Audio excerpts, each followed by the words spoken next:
ang Presidential Broadcast Service. Radyo Pilipinas. Radyo Publiko ng Bagong Pilipinas para sa Bagong Pilipino. Naghahatid ng mahahalagang balita at impormasyon na uugnay ng pamahalaan sa sambayanan. Tulay sa himpapawid ng serbisyo publiko. Radyo Pilipinas. Radyo Publiko. Ang boses ng Pangulo. Sa Iloilo. Radyo Pilipinas. 585 AM. Philippine Standard Time, alas 4:07 sa hapon. Gikan sa hulong balitaan sa PBS, Radyo Pilipinas, Iloilo.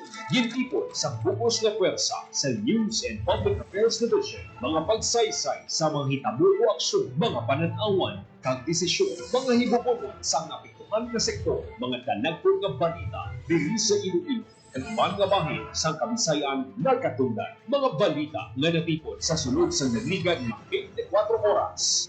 Inyo mapatian sa Headliners Was. Kagkaroon, yari ang inyong PBS News Team.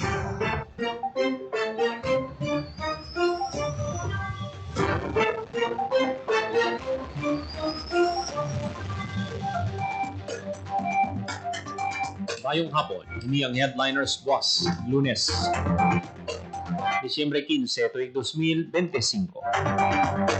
Ini ang inyong tagbalita, Joseph Paul Nobleza Taros. Kagkaroon sa mga Pangulong dinalan. Headlines.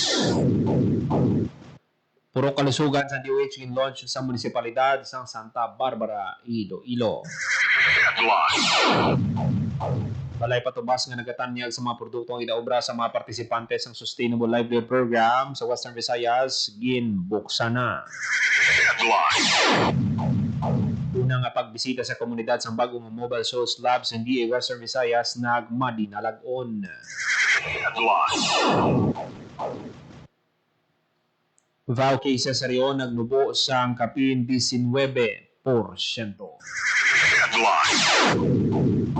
Kagkaroon sa detalye na sa aton mga balita. Radyo Pilipinas. Radyo Pilipinas News. Puro kalusugan sa DOH in launch sa munisipalidad sa Santa Barbara. Detalye sa balita, Marian Grace Sereniata. Radyo Pilipinas. Radyo Pilipinas. Report.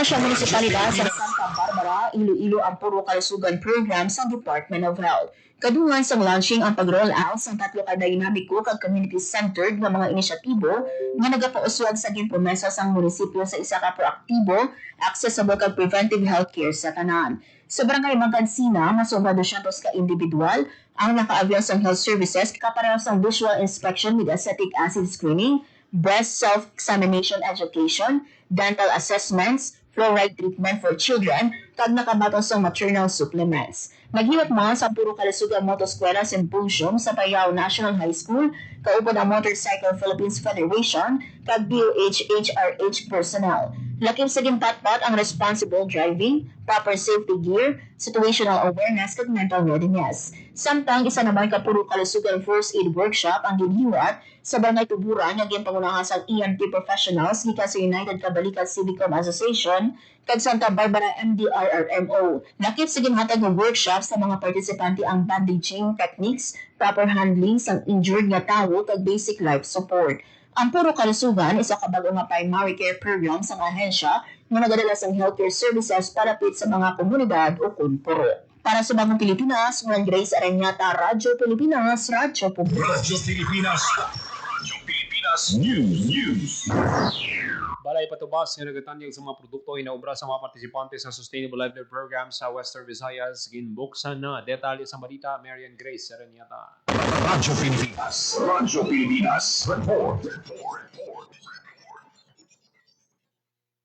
Una ang ibuksan ang balay patubas sa mga partisipante sa Sustainable Livelihood Program o SLP sa Department of Social Welfare and Development Field Office 6. Nanampang ang balay patubas sa tunga sa Molo 1 Elementary School kag DSWD Field Office 6 sa Molo, Iloilo City nga nagapakita sa mga produkto nga ginubra sang SLP associations kag participants gikan sa probinsya sang Aklan, Antique, Capiz, Iloilo, Guimaras kag Iloilo City. Lakip sa ginadisplay nga produkto ang Christmas decorations, handbags, mga gamit yung human sa nito, kawayan kag pandan nga textiles, ornaments, wearable crafts, home decor, household essentials, turtle salt, teas kag ibang pang handcrafted products. Ang inisyatibo nagatuyo hindi labang sa pagtanyag sa pinangabudlayan sa mga SLP participants, kundi pa sa nyugon kag padakuon pa ang visibility sa ilang mga produkto.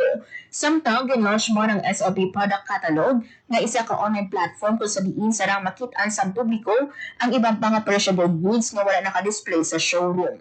Nakabutang sa katalog ang impormasyon kung paano malabot ang mga producer. Bukas ang showroom humaling Lunes to Biyernes sa alas 8 sa aga to 5 sa hapon.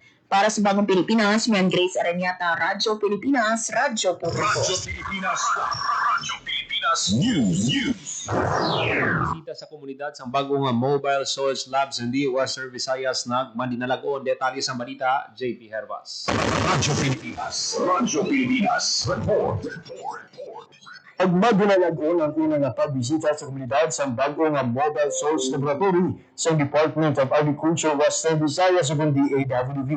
Ang bagong Mobile Source Laboratory, isa ka 10-wheeler na truck na kompleto sa moderno kung pinakabagong kagamitan para sa pag-analisa sa buta. Naging unang destinasyon ang Banwas ang Gimbal. Halin Disyembre 10 hangtod 12, ang DA madinalagon ng kahinos ang 20 ka soil analysis kag nakahatag sa reputasyon sa mga manguna para sa uso nga paggamit sa nabulo. Samtang luwas ang Mobile Source Laboratory, ginalauman na pagkadalong man sa DAWV sa mga komunidad sa masunod na tuig ang Mobile Disinfection Vehicle, Agricultural Mobile Information Provider, kag Mobile Test Clinic. Para sa Bagong Pilipinas, JP Harvas, Radyo Pilipinas, Radyo Publiko. Radyo Pilipinas. Radyo Pilipinas News.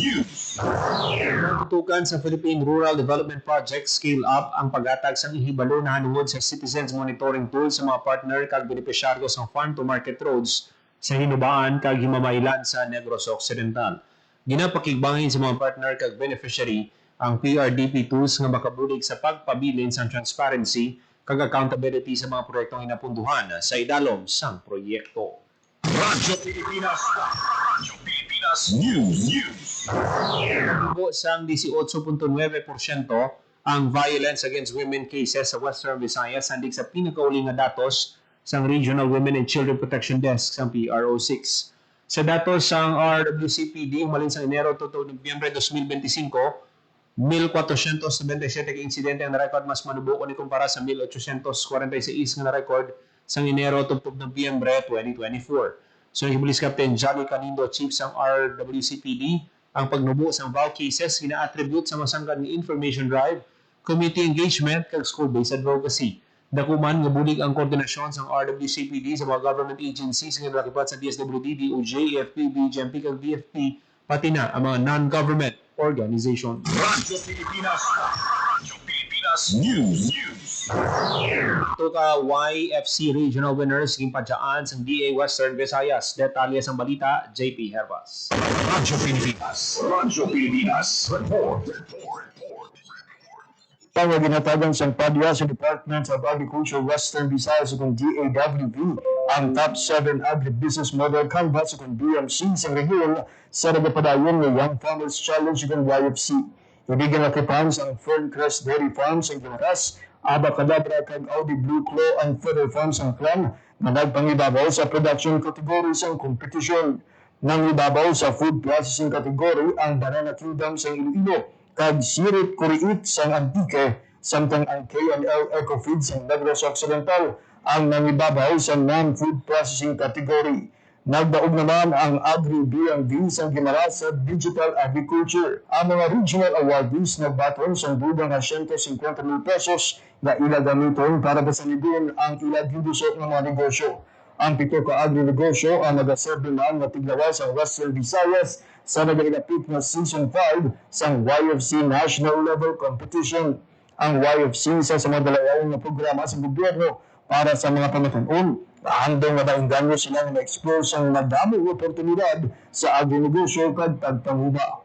Para sa Bagong Pilipinas, JP Harvas, Radyo Pilipinas, Radyo Publiko. Radyo Pilipinas. Radyo Pilipinas. Radyo Pilipinas Pilipinas News.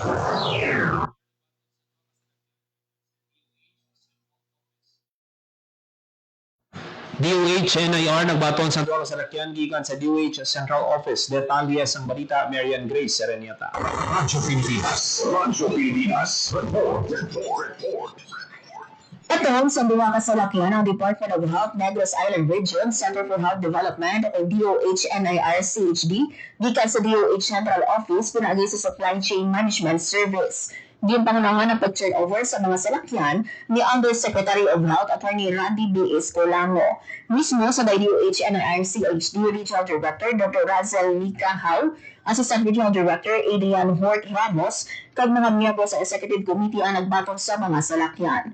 Pagkatapos ng pag-turnover, gimbisitahan ni Undersecretary Escolano kag sang team sini ang Negros Oriental Provincial Hospital ag registeryahan ng supply chain concerns kag iban pa nga operational needs na kritikal para makatamaayo ang provincial health services. Nagpadulong man ang team sa Bacong Municipal Hall sa Negros Oriental para pasalamatan si Mayor Limin Alviola sa suporta para sa pagtukod sa future site sa DOH-NIR-CHD.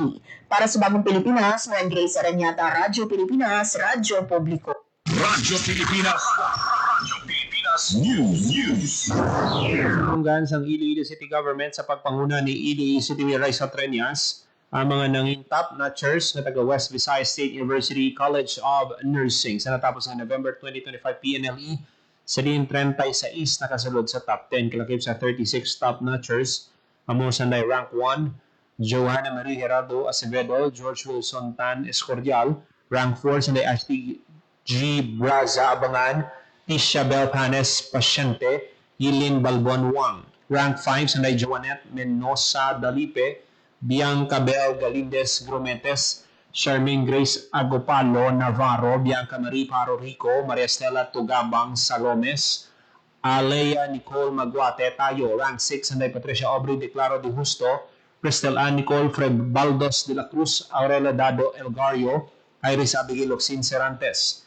Rank 7 si Frederine Parocho Havilona, Gwyneth Lopez Chungson. Rank 8 sanday Glenn Marie Joyce Amedo, Charlize Baltazar, Micaela Milyaro Catayas, Addison Jovan Almira Garrido, Vince Regil Yabilo Grabanza, Gail Barrido Gumbao, Devien Len Tebia Pacheco, Berna Joy Penit Sorillo.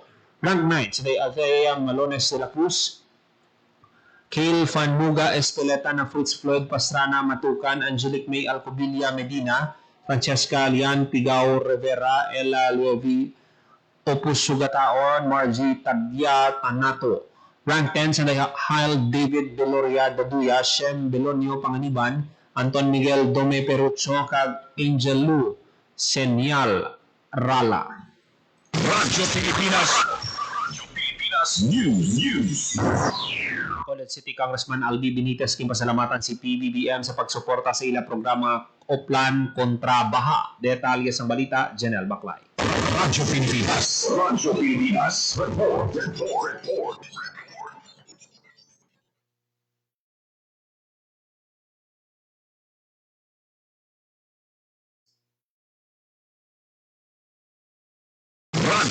Makaroon na kayo Congressman Albi Benitez, President Bernard Arnab Rufino, nagkakos inspeksyon ng mga proyekto sa syudad kabayan sa Oplan kontra baha. So Benitez na kung nabuli ng suporta sa national government sa nagpauna sa DPWH sa pagpasanyog sa clearing and dredging activity sa mga nagapauna nga subak ang creek sa Bacolod City para masolusyonan ang pagbaha. Sa Disyembre 12, sa inspeksyon sa Presidente kaupo si DPWH Secretary Vince Dizon ang Mambulo Creek na isa sa mga importante nga waterway sa Bacolod City. Magduwa sa Mambulo Creek, mayarapan sa ang 8 ka mga creek kag suba ay gapayda naman sa dredging kag clearing. Para sa Bagong Pilipinas, Janelle Baclay, Radyo Pilipinas, Radyo Publiko. Radyo Pilipinas News. Sa ibang panaton nga balita, mga ginapabugal nga produkto sa Beyond 12 ipasundayag sa Iloilo City. Detalye sa balita, JP Herbas. Radyo Pilipinas. Report.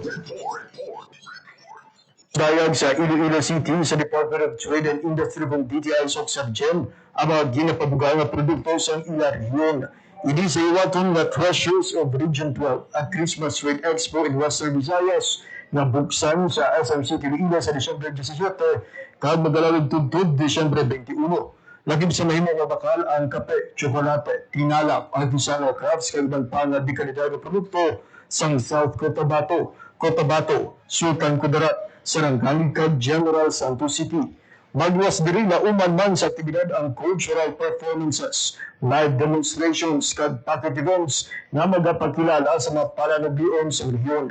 Ang lima kadlaw nga aktibidad nagapag-agda sa tanan nga publiko kag bisita sang Iloilo nga magbay lokal, di vokal. Para sa Bagong Pilipinas, JP Hervas, Radyo Pilipinas, Radyo Publiko, Pilipinas News. Nakahanda na ang Iloilo Police Provincial Office sa pagpatuman sa seguridad sa paglumpisa sa simbang gabi.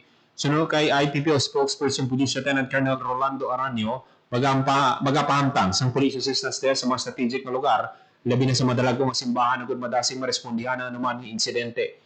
Magluwas sa pads paday ng pagpatrolya sa kapulisan labi na sa mga residential kag commercial areas. Hinapanagyan man sa IPPO mapumuloy i-secure ang ilang mga balay antes maglakat agad hindi mabiktima sa mga akyat bahay bukod mga kriminal. Magabulig man sa kapulisan sa opisyal ang mga force multipliers kag volunteers para masigurong malinog kag matawhay na paghiwat sa simbang gabi. Radyo Pilipinas News. Sa kabulan antes ang Dinagyang Festival, magapatilaw sa ila teaser performance sa mga tribo sa Dinagyang Tribes Competition sa hiwaton nga pamukaw sa Dinagyang Festival 2026. Buwas nga adlaw hiwaton ang pamukaw sa isang aga sa Martes pagkatapos ang misa di Aguinaldo. Magaparada ang 7 ka tribo halin sa Iloilo City Hall, Plaza Libertad, Museum of the Philippines Economic History, Museum of the Philippine Maritime History kag sa San Jose Parish, Placer. Magapasundayag sa ila performance ang tribo Bulawanon sang Molo, tribo Ilayanhon, tribo Tagabaryo, tribo Panay, tribo Ilonganon, tribo Pangidayat kag tribo Salugnon sa hiwaton nga pamukaw. Magapatuman naman sa road closure sa mga apektado nga dalanon nga mga ruta sang parada. Ginabisuhan sa Traffic and Transportation Management Office ang mga motorista nga gamiton ang mga alternate routes. Radyo Pilipinas News. Pulaan ni Police Regional Office 6 Director Brigadier General Josefino Ligan ang 400 ka pulis sa Western Visayas nga na-promote sa mas mataas nga rangko.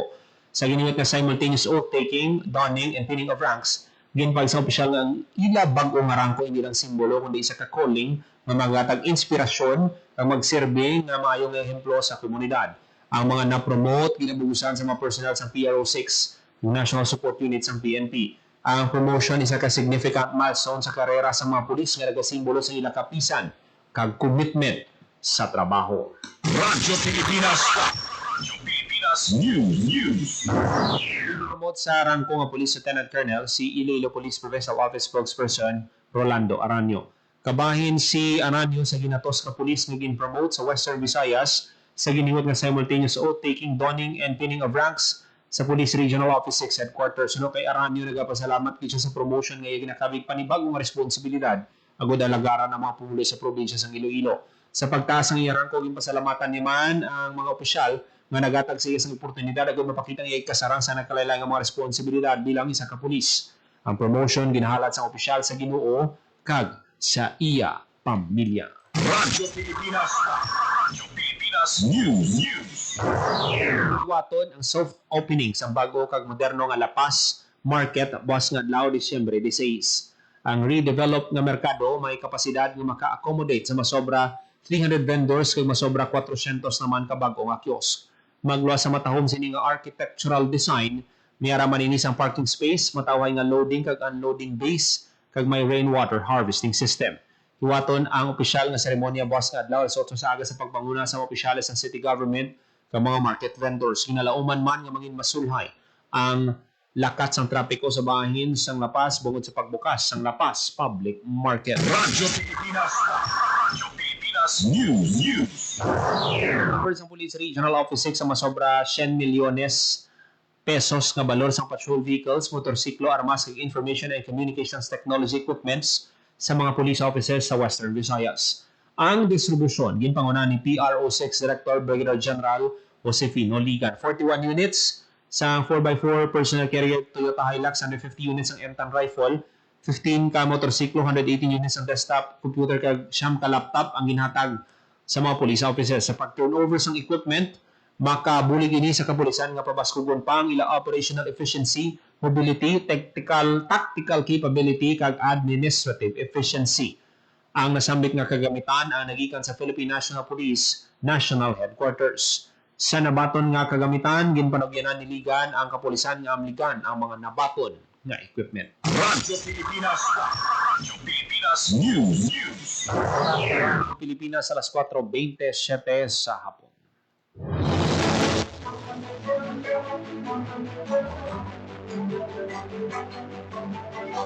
Kagamian ito manatipon nga balita sa PBS Radio Pilipinas Iloilo News Team. Lunes, Disyembre 15, ito 2025 para sa Bagong Pilipinas. Joseph Paul Noblesa, Tarosa, Radyo Pilipinas, Radyo Publiko.